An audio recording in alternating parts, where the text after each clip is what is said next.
सर्व सृष्टि रचनहार, कुल के मालिक, ये कबीर परमेश्वर हैं।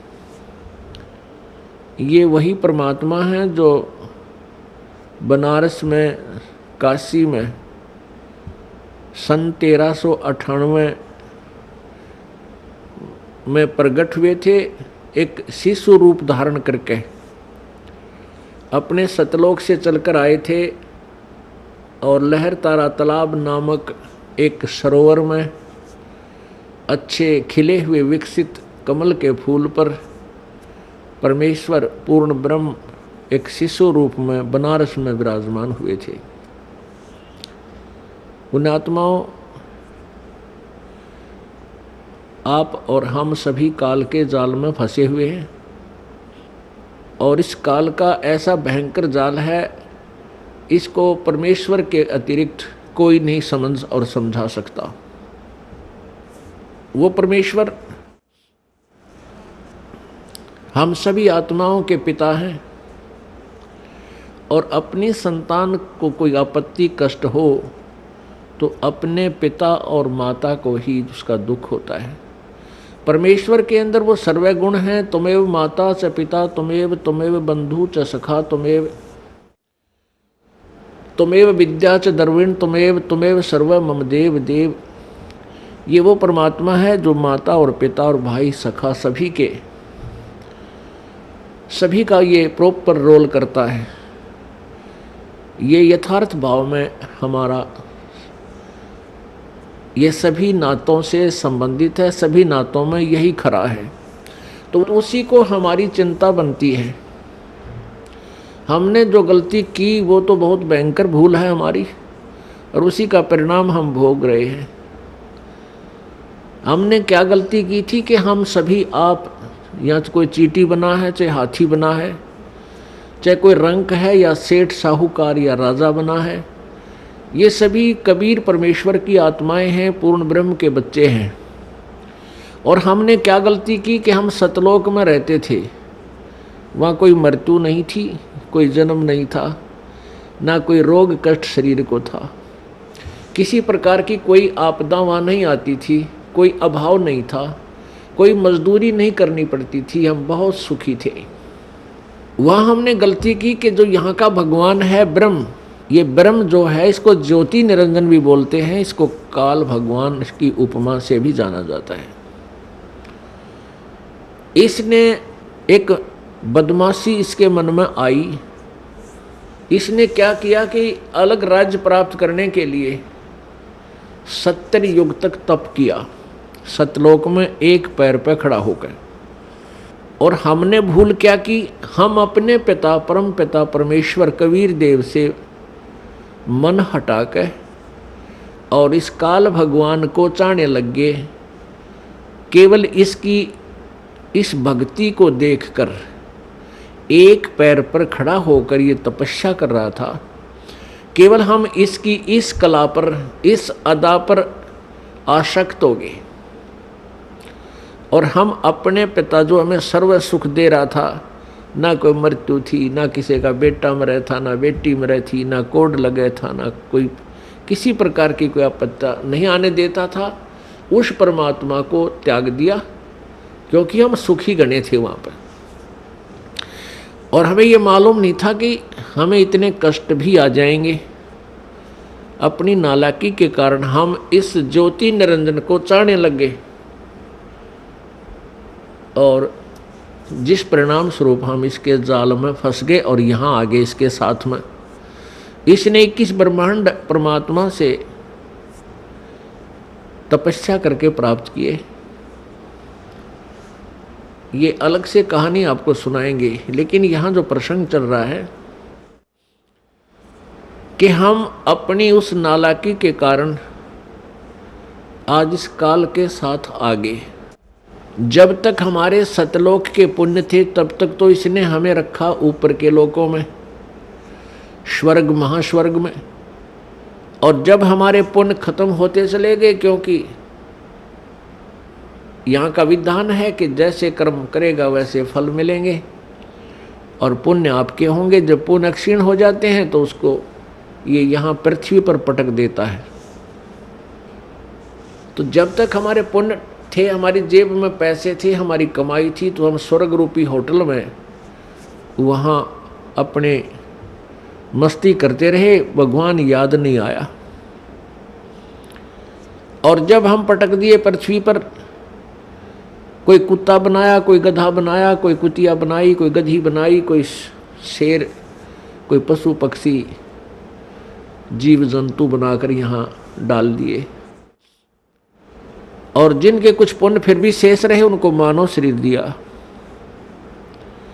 मानव शरीर के अंदर आप देख रहे हो कोई भी प्राणी सुखी नहीं है। मानव शरीर तो हम सबसे उत्तम मानते हैं, अन्य प्राणियों का तो आप एस्टीमेट लगा लेना वो कितने सुखी होंगे, कुत्ते गधे सूअर। मानव शरीर में भी आप और हम बिल्कुल सुखी नहीं हैं। अब हम झूठे सुख को सुख मान बैठे। परमेश्वर कहते हैं झूठे सुख को सुख कहे ये मान रहा मन मोदे, ये सकल चबीना काल कहा, कुछ मुख में कुछ गोद। इस काल भगवान को श्राप लग गया, एक श्राप लगा हुआ है परमेश्वर की ओर से। इसने वहाँ एक भयंकर गलती की थी जिसके परिणाम स्वरूप इस काल को श्राप लगा हुआ है 1 लाख मानव शरीरधारी प्राणियों का नित आहार करने का। मानव शरीरधारी प्राणियों का 1 लाख का प्रतिदिन ये ग्रास करता है, आहार करता है, खाता है। इसके लिए इसने हम सभी को यहाँ रोक रखा है, जैसे कसाई बकरे पालता है। पुण्यात्माओं, ये परमेश्वर कबीर जी द्वारा दिया गया ये ज्ञान है, ये दास आपको व्याख्या कर रहा है और ये परमात्मा का बताया हुआ है। इस पर बहुत गहराई से सोचना, इसको केवल एक कथा मत समझना, ये 100% सत्य, ये सत्य कथा है। केवल इसको दंत कथा मत मान लेना। जितना भी आप इस ज्ञान को समझते चले जाओगे उतना ही आप गहराई से चिंतन करने में को विवश हो जाओगे। अब जैसे कसाई बकरे पालता है,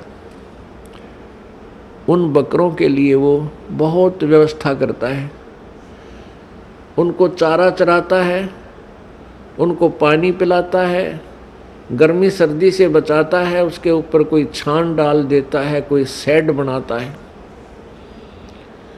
तो अबोध बकरे बकरियां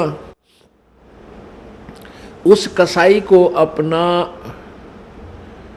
एक अच्छा मालिक मानते हैं, दयालु मालिक मानते हैं। किस दृष्टिकोण से कि ये हमारी कितनी केयर टेक करता है, कितनी देखभाल कर रहा है, पानी पिलाता है, चारा चराता है, तालाब बना रखा है, किधर चरागाह बना रखे हैं, चारों तरफ बाड़ लगा रखी है, कोई हिंसक पशु आकर इनको खा ना जाए, रोक रखे हैं। अब वो इसी कारण से उस कसाई को अपना दयालु मालिक मानते हैं। और जब वो कसाई उन बकरों के उस बाड़े में जाता है, स्थान पर जाता है, तो बकरे उस मालिक को एक दयालु मालिक मानकर उस व्यक्ति को उसकी तरफ भाग लेते हैं प्यार देने के लिए। कोई उसके ऊपर पैर डालकर प्यार देना चाहता है, कोई जीभ से चाटता है, और वो कसाई उनको ऐसे हाथ पकड़कर देखता है और बकरे उसकी बाजू को अपनी जिह्वा से प्यार देते हैं, चाटते हैं, जैसे बहुत लाड करया करें। और वो कसाई देख रहा होता है कि यूँ कितने किलो का बिकेगा, कितना मांस हो गया इनमें, वो ऐसे देखता है उनको, और वो सोचते हैं कि ये हमारा दयालु मित्र में प्यार कर रहा है, हमारा मालिक है। पुण्यात्माओं, जैसे हम यहाँ देखते हैं कितनी विस्तृत भूमि है, इसके ऊपर कितने अच्छे बाग बगीचे, फलदार वृक्ष, काजू किस्में, सेब संतरे, और कितने अच्छे शीतल और स्वादिष्ट मधु जल की दरियां बह रही हैं। जमीन के नीचे कितना एयर कंडीशन ला रखा है, गर्मियों में ठंडा जल और सर्दियों में गर्म। अब ये और कितनी अच्छी हवा चल रही है, सूरज दिन रात बन रहे हैं, सूर्य उदय हो रहा है, अस्त हो रहा है। इस व्यवस्था को देखते हैं तो ऐसा लगता है जैसे ये तो भगवान ने पढ़ा है, कितना अच्छा भगवान है, कितनी हमारी सुनियोजित, हमें कितना अच्छा आहार दिया है, कितना अच्छा हमारे रहने की व्यवस्था की है। और जब हम देखते हैं किसी का बेटा मर गया, किसी की बेटी मर गई, किसी का परिवार नाश हो गया, किसी का दो मर गए एक परिवार में, तो उस समय हमें कभी ये नहीं आता यूं क्यों हो रहा है, ये जुल्म क्यों हो रहा है, ये हमारी बुद्धि में कभी नहीं आया। अब आने लगा जो भगवान ने हमारी ये मोतियाबिंद का ऑपरेशन कर दिया। कबीर परमेश्वर जी के ज्ञान से, इस तत्व ज्ञान से हमारे जो अज्ञान रूपी मोतियाबिंद था आँखों पर, इसका ऑपरेशन हो गया। अब हमें स्पष्ट दिखाई देता है युग के कारण है यहाँ पर इतनी व्यवस्था करने का। जैसे कसाई ने अपने स्वार्थवश कितना परिश्रम कर रखा है और किस प्रकार बकरों को रोक रखा है, और शाम के समय वो ना देखता, जब भी ऑर्डर आ जाता है 10 बकरे चाहिए, बकरी चाहिए, वो छांट के ले जाता, वो ना देखता किसकी माँ है, किसका बेटा, किसकी बेटी, एक परिवार के 2 हैं कि एक, वो तो डंडा लेकर और निकाल लेता 20-30 इकट्ठे ही चल, और जाते ही कटवा के अपने पैसे गिन लेता है। ठीक इसी प्रकार ये यहाँ का भगवान है जिसको ब्रह्म बोलते हैं, ज्योति निरंजन कहते हैं। और अभी तक ये ऋषि, महर्षि, संत इस ब्रह्म की साधना के लिए ही हमें प्रेरित करते रहे। और इस ब्रह्म के 3 पुत्र हैं ज्योति निरंजन के, रजगुण ब्रह्मा जी, सतगुण विष्णु जी, तमगुण शिव जी। और इस ज्योति निरंजन ब्रह्म की पत्नी है दुर्गा, और श्री ब्रह्मा विष्णु महेश जी की ये माता है दुर्गा। अब ये तीनों पुत्रों को इस काल ने हमारे को यहाँ बांधे रखने के लिए, कर्म आधार से यहाँ रोके रखने के लिए इनको इंचार्ज बना दिया। रजगुण युक्त ब्रह्मा जी को, सतगुण युक्त विष्णु जी को और तमगुण युक्त शिव जी को कर दिया। रजगुण ब्रह्मा, सतगुण विष्णु, तमगुण शिव जी बना दिए, उत्पन्न कर दिए। ये तीनों गुण युक्त है। रजगुण ब्रह्मा है, सतगुण विष्णु, तमगुण शिव जी। अब इस एक ब्रह्मांड में 3 लोकों के ऊपर, एक पृथ्वी लोक, एक ऊपर स्वर्ग लोक और नीचे एक पाताल लोक, इन 3 लोकों पर एक एक विभाग के मंत्री बना दिया इनको। इन तीनों मंत्रियों की तीनों लोकों पर अपने विभाग के आधार से तीनों की पावर काम करती है, शक्ति काम करती है। श्री ब्रह्मा जी के इस रजोगुण के प्रभाव से सभी प्राणी संतान उत्पत्ति करते हैं, जीव के बस की बात नहीं। और श्री विष्णु जी सतगुण, अब सतगुण के प्रभाव से हमारा एक दूसरे में मोह ममता, संपत्ति में मोह, पति पत्नी का आपस में लगाव, बच्चों में ममता, भाई बहन का प्यार, ये इतना ज़बरदस्त है कि हम इनसे दूर नहीं हो सकते, चाहे कितना जोर लगा लें। और तीसरा तमोगुण है, जरा सी बात पर लट्ठम लट्ठा एक दूसरे ने मार डालें, कत्लेआम कर दें। ये भगवान शिव जी के अंदर सतोगुण है, उसका प्रभाव से हम ऐसा यहाँ सब कर रहे हैं। अब जैसे एक मकान में 3 कक्ष हैं या 4 कक्ष हैं, और रसोई के अंदर छोंक लगा मिर्चों का। रसोई के अंदर तो वो मूल वस्तु है, मिर्च है, छोंक है, और उसका निराकार शक्ति ने जाकर अन्य कक्षों में बैठे व्यक्तियों को भी प्रभावित कर दिया, और उनको भी छींकें आने लग गई। उनके बस की बात नहीं उन छींकों ने वह रोक दे। तो इसी प्रकार पुण्यात्माओं परमात्मा कबीर देव ने, कबीर साहब ने इस यथार्थ ज्ञान को हमें समझाया कि ये ऊपर तीनों भगवान रजगुण ब्रह्मा, सतगुण विष्णु, तमगुण शिव जी की अलग अलग राजधानियां हैं, अलग अलग लोक हैं। वो अपनी राजधानी में बैठकर, अपने लोक में बैठ करके वहाँ से सबको कंट्रोल करते हैं और उनके शरीर से निकल रही वो निराकार शक्ति, जैसे ब्रह्मा जी से रजगुण शक्ति और विष्णु जी से सतगुण और शिव जी से तमगुण, वो शक्ति, वो जैसे छोंक वाली निराकार जो प्रभाव शक्ति, उनकी वो आकर के हम सभी तीन लोक के प्राणियों को अपने हिसाब से प्रभावित किए हुए। हमारे बस की बात नहीं, ये जीव के बस की बात नहीं। इसके लिए ये ऐसा क्यों किया है कि काल को 1 लाख मानव शरीरधारी प्राणी प्रतिदिन खाने को चाहिए और उसके कारण हम यह संतान उत्पत्ति करते हैं। प्रत्येक प्राणी संतान उत्पत्ति करता है और फिर ममता आपस में, आपने देखी होगी बंदरिया अपने बच्चे को सीने से लगाई फिरती है। चिड़िया देखी होगी आपने, ये पक्षी देखे हैं, अपने मुख में आहार लाते हैं कहीं से और घोंसले में बैठे अपने बच्चों को आकर खिलाते हैं। आप बाद में खाते हैं, पहले उनको छिकाकर फिर जाते हैं। कितना प्यार है। वो बच्चे कौन से उनके बुढ़ापे में उंगली पकड़ेंगे उन पक्षियों की। चलो हम तने सोचा मैं एक बार बुढ़ापे में सेवा कर देंगे, बच्चे इसलिए हम पैदा कर रहे हैं, इनको इसलिए पाल रहे हैं, नहीं। बुढ़ापे में तो परमात्मा की भक्ति ही हमें सहारा देगी, तब जब वह बात बनेगी।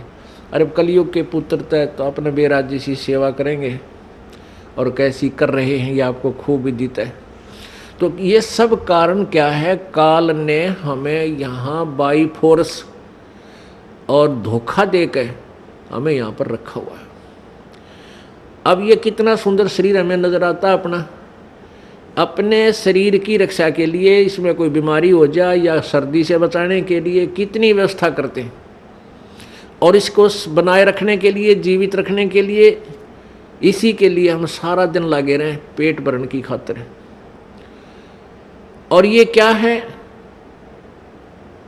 ये काल का सुनियोजित एक जाल है, षड्यंत्र है। उसके द्वारा दिया गया हमारे को मिट्टी का खिलौना है। बेटा और बेटी ये मिट्टी के खिलौने बनाकर हमारे को दे दिए और हम इनको अपना इन्हीं में उलझे हुए हैं। कल को पुत्र की मृत्यु हो जाती है, अपने हाथों फूकाते हैं, राख बन जाती है, उसकी शकल सूरत भी पहचान में नहीं आती है, कौन था कहाँ गया। तो ये धोखा नहीं तो क्या है? ठीक है, पुत्र ना मरे, हम खुश रहते हैं, लेकिन ये हो रहा है, सबको मालूम है। पुत्री मर जाती है, पत्नी मर जाती है, पति मर जाता है, माता पिता की मृत्यु होती है, कहाँ गए? वो राख बन जाती है। तो ये कैसा हमारे साथ धोखा किया इसने? हमारी इतनी बुद्धि छोड़ रखी है इस काल भगवान ने। जैसे भैंस का बच्चा मर जाता है, व्यापारी लोग क्या करते हैं, उस बच्चे के ऊपर की चाम को उतार लेते हैं, उतरवा लेते हैं किसी बनाने वाले से और उसमें भूस भरवा देते हैं और ऊपर से सिलाई करके एक पूछड़ लटकती रह जाती है उसकी दूम, और उसको उस भैंस के सामने लाकर टांग देते हैं। वह भैंस उसको अपना बच्चा मानती है और उसको उठाकर जब चलता है तो वह भैंस उसके पीछे पीछे आ करती हुई और भागती रहती है। जहाँ उसको रख देता है वहीं खड़ी हो जाती है। अब उसको ये नहीं पता इसमें क्या है, ये तेरा बच्चा नहीं है। इतनी बुद्धि हम सबकी यहाँ काल भगवान ने छोड़ रखी है और हम इन नकली साजबाज को, इस अपनी कार और कोठियों को, पुत्र पुत्रियों को, बेटा बेटियों को और पति पत्नी को, माता पिता को हम ओरिजिनल मान के इनमें इतना लगाव बना बैठते हैं। पुण्यात्माओं, कहने का भाव ये है कि पहले हमने इस काल के इस षड्यंत्र को समझना होगा फिर षड्यंत्र समझ में आने के बाद फिर क्या है कि जैसे यहाँ कोई भी आपका बेटा है, बेटी है, माता है, पिता, बहन, भाई है, ये सभी अपने हैं, चाहे कोई रिश्तेदार है या बाहर वैसे कोई प्राणी है, दूर देश का है, गांव का है, कोई भी प्राणी है, ये सब अपने ही हैं। हम एक पिता की संतान हैं। अब हम यहाँ काल के जाल में फंस गए और यहाँ की जो मर्यादा, यहाँ की व्यवस्था, यहाँ का नियम कानून ऐसा है, तो फिर हमने अपने बच्चों को, भाइयों को, बहनों को, मित्रों को, जो भी हमारे संपर्क में आवे, उनको सबसे बड़ा उनका उपकार ये है कि उनको इस काल के जाल से परिचित करावें। और फिर आपके बेटे हैं, बेटी हैं, आपके भाई हैं, बहन हैं, माता पिता हैं, इनकी हमने सेवा करनी है। इनका जैसे भी हमारा इनको रोल है, इनके प्रति जो कर्तव्य है, वो हमने भगवान से डर कर उसको पूरा भी करना है, क्योंकि ये सभी परमात्मा के बच्चे हैं और यहाँ सभी दुखी हैं। अब जैसे माता पिता जो बूढ़े हो जाते हैं, असहाय हो जाते हैं, अब उनकी सेवा करना आपका परम कर्तव्य बना है, क्योंकि माता पिता जब बच्चा या बेटा या बेटी उत्पन्न होती है, बेटी उत्पन्न होती है, उसका तो उद्देश्य पता होता है, ये तो पराई होनी है, उसको भी प्यार से पालता है, अपने सीने से लगा कर, ऐसा नहीं, क्योंकि उसको ये मालूम है कि हमें भी कोई ऐसे पाल कर एक बेटी देगा।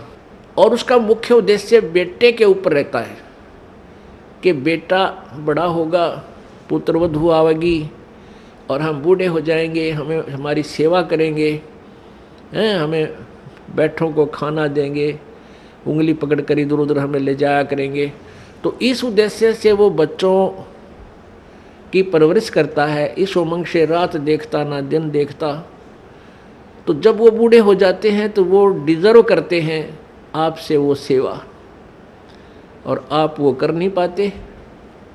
क्यों नहीं कर पाते? क्योंकि आपको ये नहीं मालूम कि हम यहाँ भयंकर जाल में फंसे हुए हैं और परमात्मा ने जो हमें यहाँ कर्तव्य दिया है उसको ना निभाकर भी हम दोषी बन रहे हैं, पाप के भागी बन रहे हैं, और काल तो हमसे पाप करवाता रहता है ताकि ये मेरे जाल में फंसे रहें। तो हमने परमात्मा के विधान से परिचित होकर इन सब नातों का जो भी आपकी भूमिका है, जो भी आपका रोल दिया है, उसको निभाना है। बच्चों का पालन पोषण भी आपने बड़ी प्यार से करना है, ऐसे ढंग से करना है कि मालिक के बच्चे हैं और माता पिता भी मालिक के बच्चे हैं।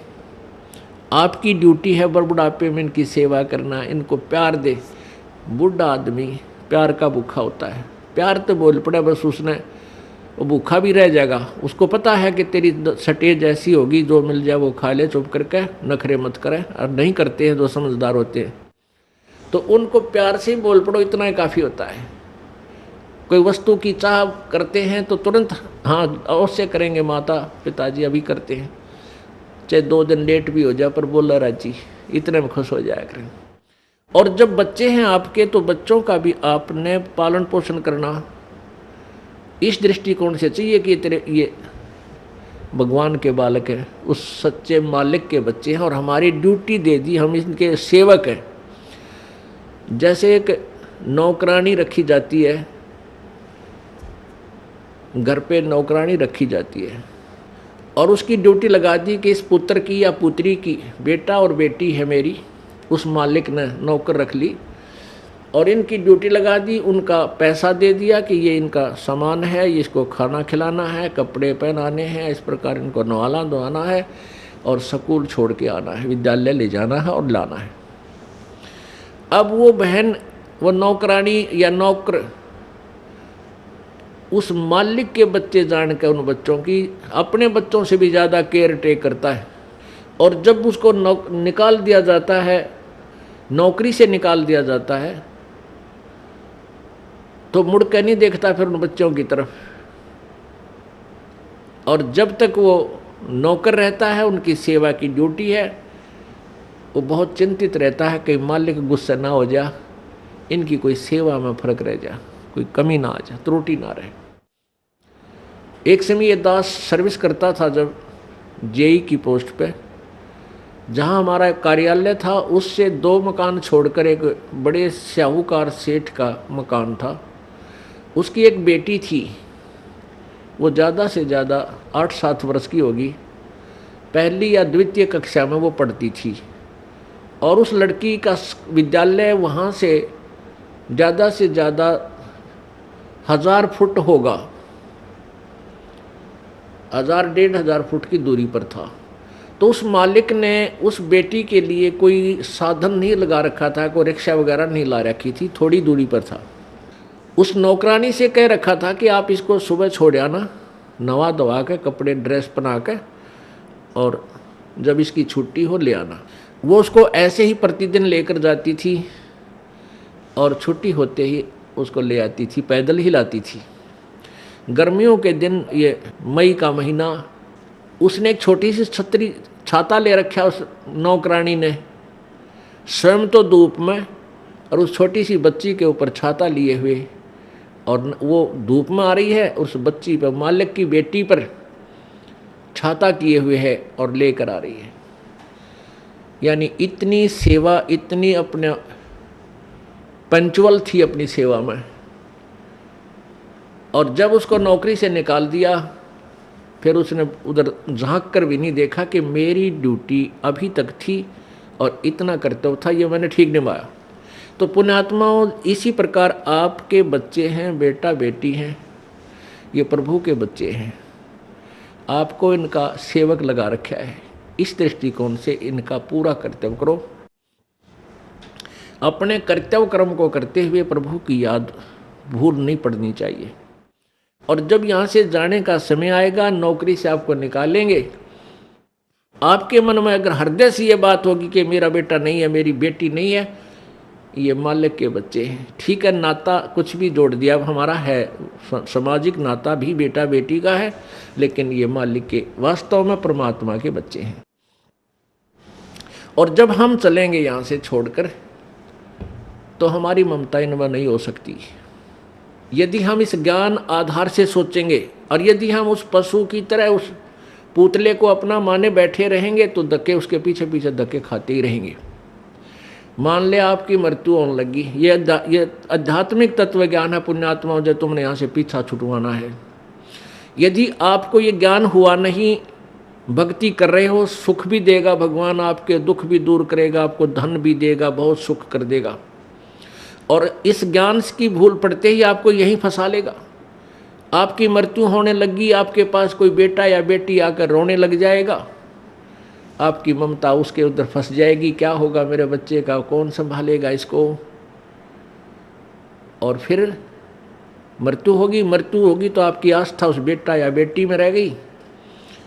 मृत्यु होकर के फिर वहीं कुतिया आकर बन जा मनमाने उसी गली में, या कुत्ता बन गया, उड़े सैर सपट्टे करता रहेगा। फिर बेटे भी ना मिलने, ना बेटियां दौड़ बैठ सकता।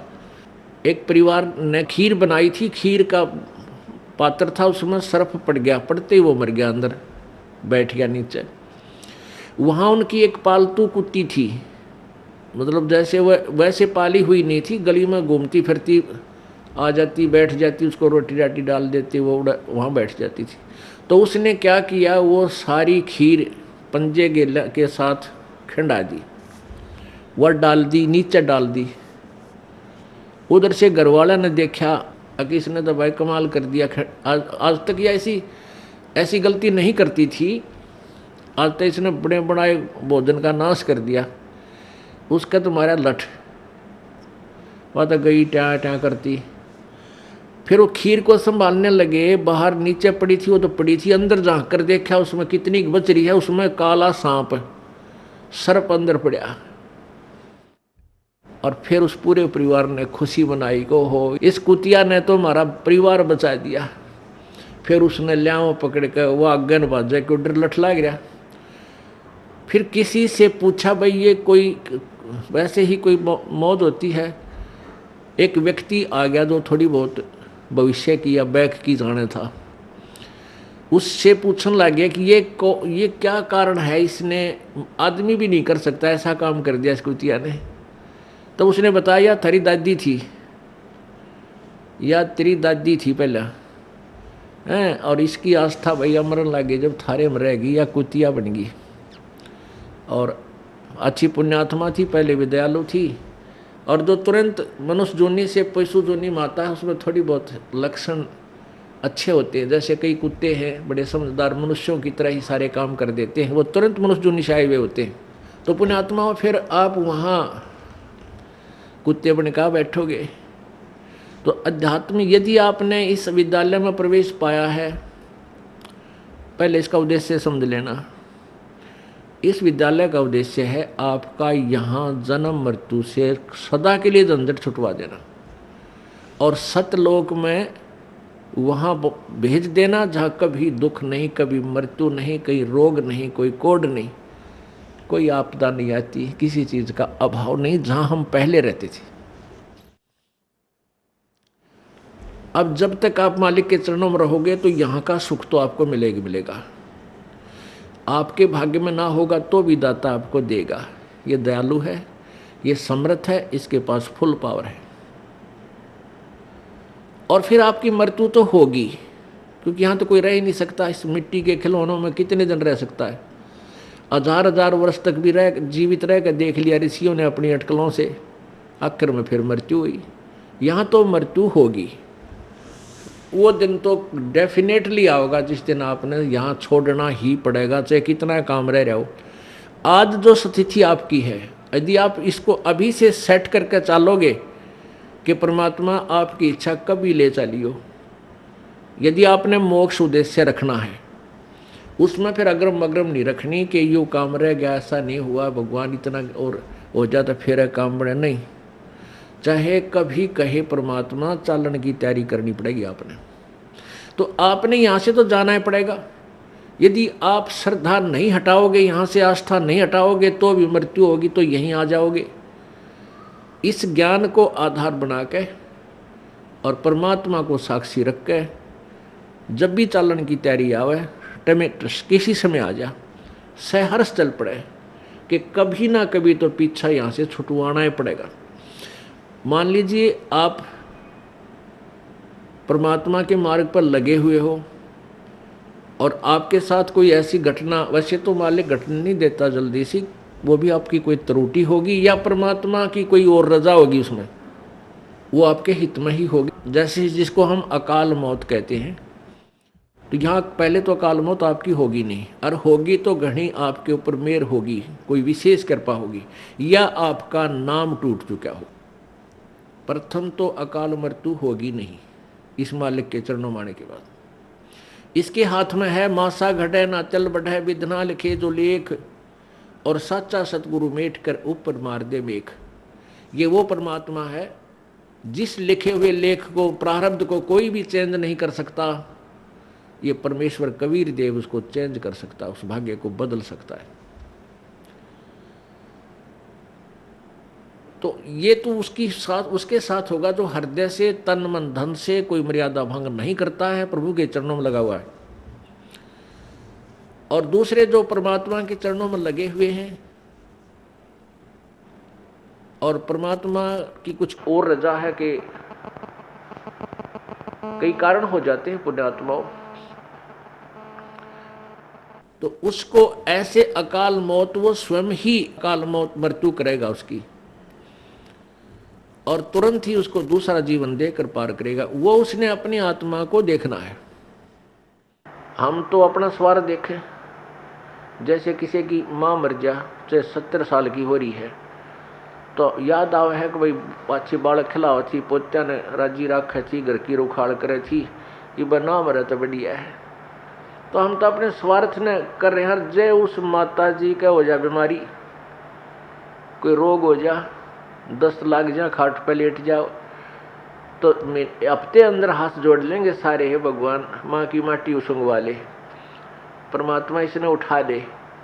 तो कहने का भाव ये है कि यदि परमात्मा किसी भी समय पर अपने सच्चे भक्त लगा हुआ ठीक है और उसको ऐसी कोई घटना करता है, ऐसी कोई घटना होती है अकाल मृत्यु की, दो कारण से होगी। या तो आपका नाम खंड हो चुका है, उसने आपको काल ले गया, या परमात्मा अपने हिसाब से वहाँ से तुरंत दूसरा जन्म देकर आपको पार करेगा। अपने आत्मा हम जैसे दीर्घ रोग है हमारे को जन्म और मृत्यु का एक दीर्घ रोग है, ये कैंसर हो रही है। ये प्रभु का हॉस्पिटल है, ये सतलोक आश्रम बरवाला एंड करो था। जब आप इस हॉस्पिटल में प्रवेश पा लेते हो और आपने उद्देश्य ये होना चाहिए कि मैं इस रोग से मुक्ति पाऊं, तो यहाँ फिर डॉक्टर ने देखना है।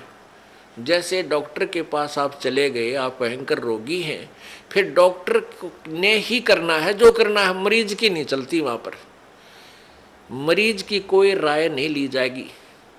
डॉक्टर जब चाहोगा इंजेक्शन लाओगा, जब चाहो उसका एक्सरे करेगा, जब उसकी रिपोर्ट लेगा, ब्लड चेक करेगा, ग्लूकोज चढ़ावेगा, इंजेक्शन लगाएगा, और हो सकता है किसी कारण से टांग भी काटनी पड़ जा जीवन बचाने के लिए, तो वो टांग भी काटेगा।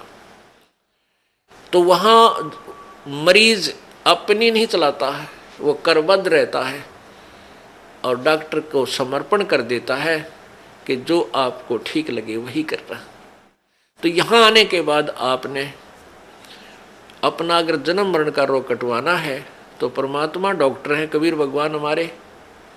इस दास को आपका कंपाउंडर छोड़ रखा है, तो आपको जैसा भी यहाँ हो रहा है उसमें कोई देखो, एक तो आपको गड़बड़ होगी, नाम खंड हो जानते हैं, आपका नाम टूट जाएगा, परमात्मा से आपका कनेक्शन खत्म हो गया।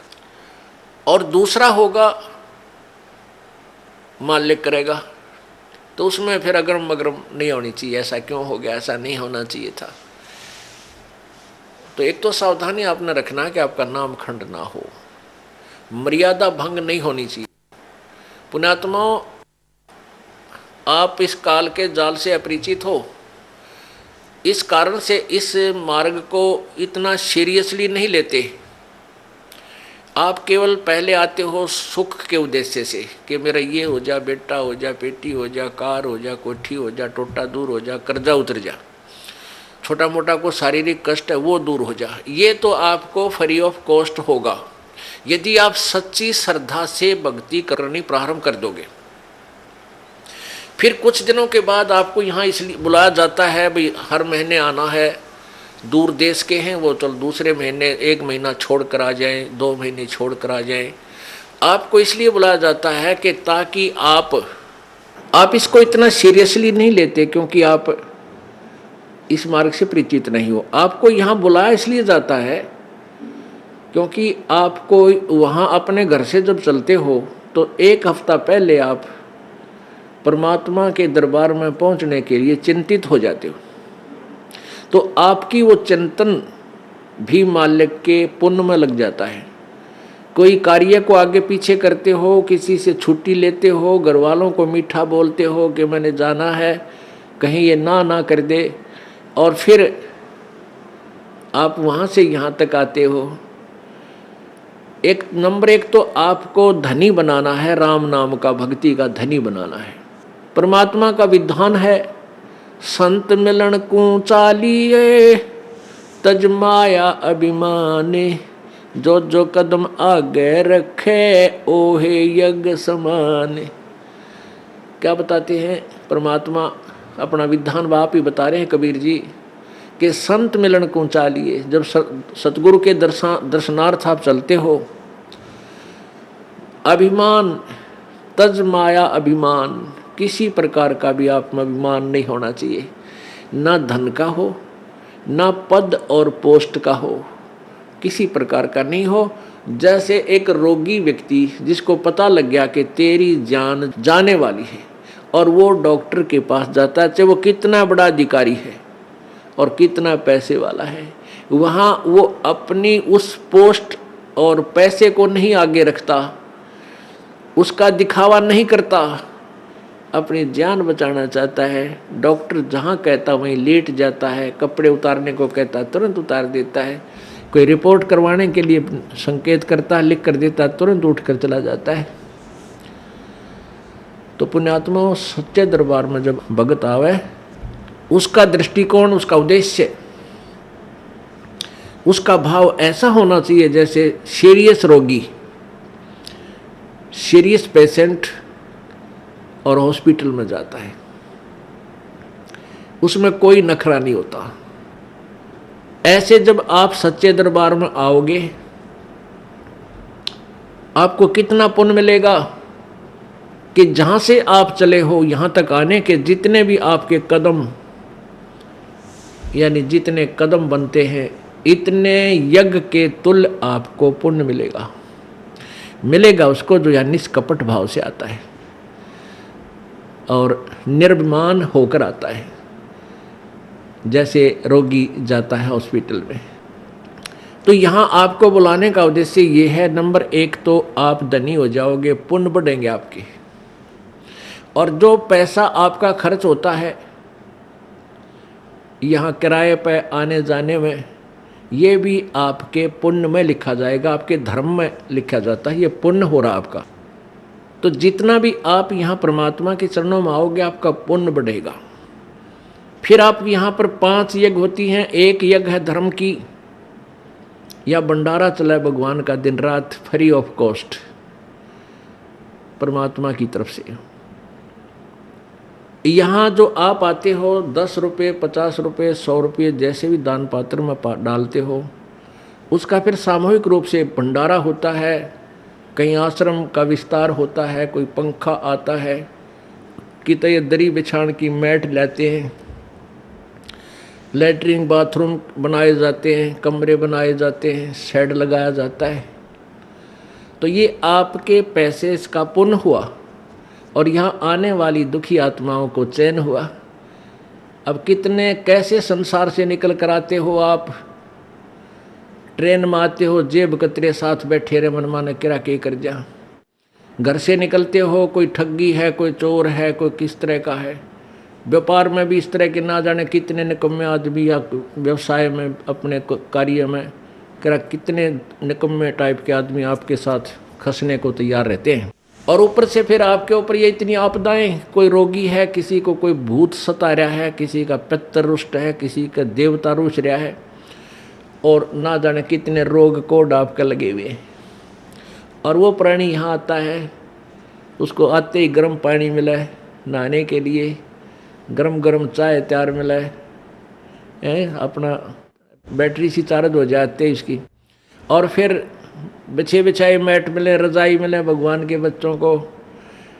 और फिर आपको यहाँ अमृत ज्ञान सुनाया जाता है रात्रि के समय, सर्दी का मौसम, ये दिसंबर और जनवरी का महीना, इसमें ओढ़ कर रजाई शाम के समय और बैठे मालिक का ज्ञान सुने, परमात्मा का प्रसाद छक के, और अपना कितनी आत्मा प्रसन्न होती है।